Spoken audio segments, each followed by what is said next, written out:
As the war continues into its third week, oil prices are skyrocketing, which is devastating for everyday Americans like commuters, truck drivers, and that guy from Dune who lives in a pool of oil. He can only afford to bathe in a kiddie pool now. It's really demoralizing. And if you're thinking, that's fine, I rarely bathe in a pool of oil, this won't affect me, think again. Now, if oil prices keep rising, this flows through to a lot of areas. Heating oil goes up, airline ticket prices go up, delivery services, public transit can go up, and groceries, child care, elder care. Gas is affecting elder care? I swear to God, if this means my grandmother can't send me $10 for my birthday, she's dead to me. Yes. For those of you who drop your Nana off on a Delta flight in the morning and just let her circle around in the sky all day, it's gonna get a lot more expensive. And it may surprise you, but those tennis balls old people put on the bottom of their walkers come directly through the Strait of Hormuz.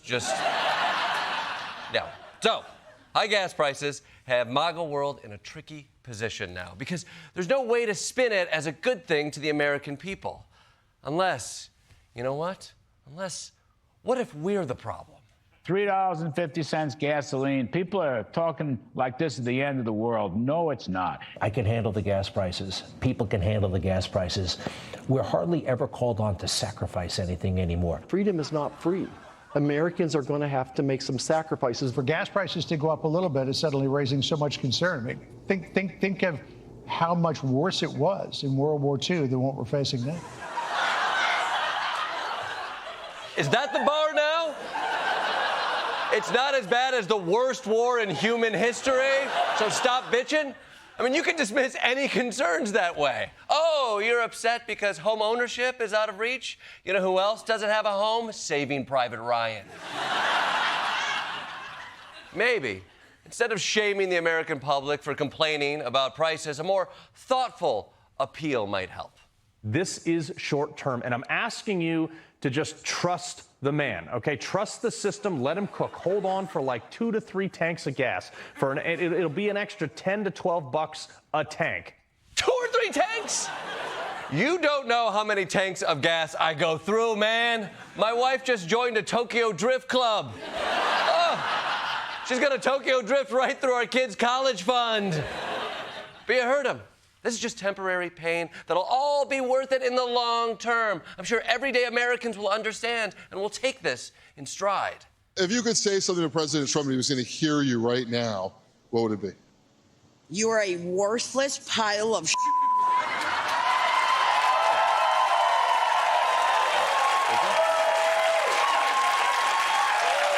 Okay.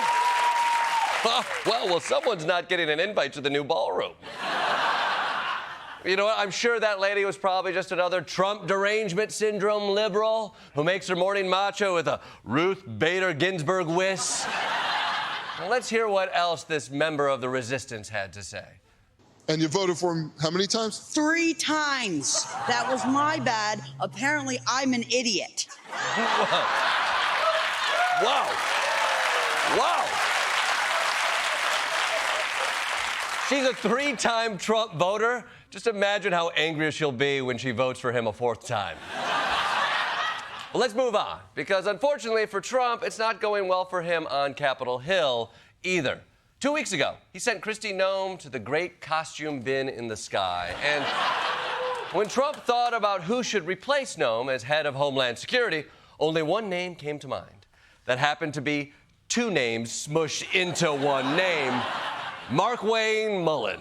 He had his confirmation hearing today, and some people were expecting fireworks because Markwayne has bad blood with committee chairman Rand Paul. In fact, you might remember that 10 years ago, Rand Paul got beat up by his neighbor when he was mowing the lawn.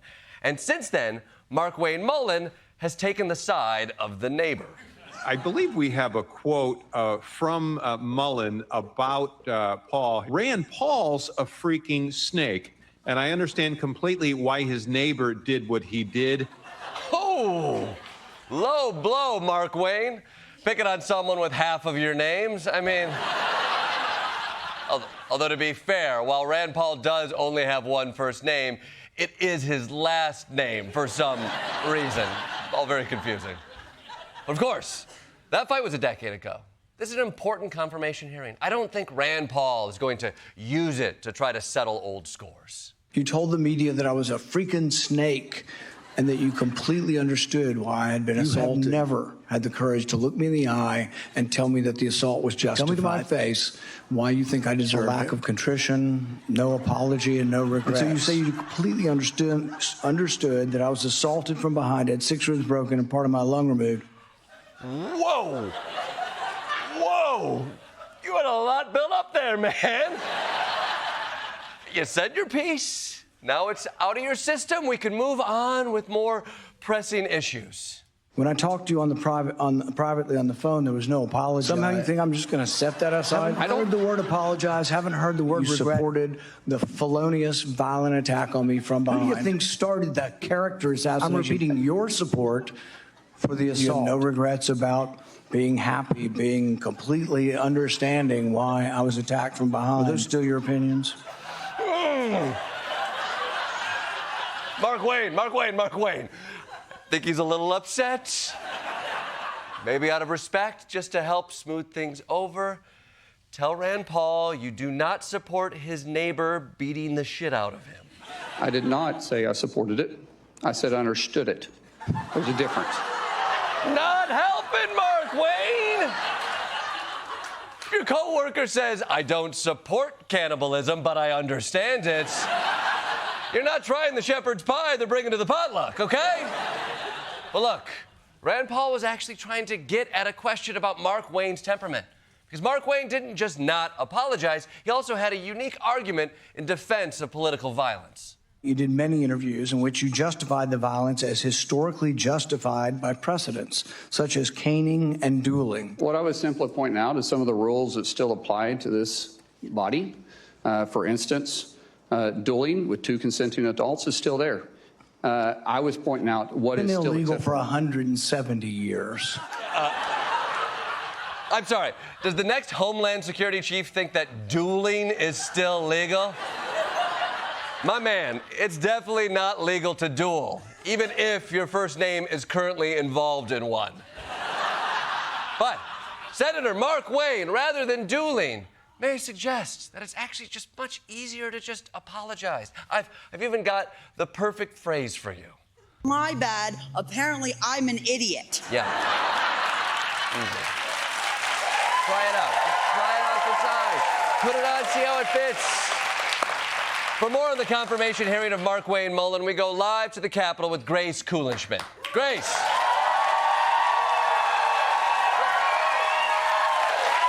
Grace. God damn it, why are you dressed like Puss in Boots? Because, sir, on this issue, I am with both Mark and Wayne. There is no more honorable way of settling disputes than to put on one's dueling gloves and meet the moment. Okay, Grace, this isn't the 1800s. Senators can't just resolve disputes with pistols at dawn. That's a stupid idea. Stupid? You besmirch my honor before God and studio audience, sir? I shall see you at dawn in front of the Sabaros at the Square of Time. No, look, no. Grace, no.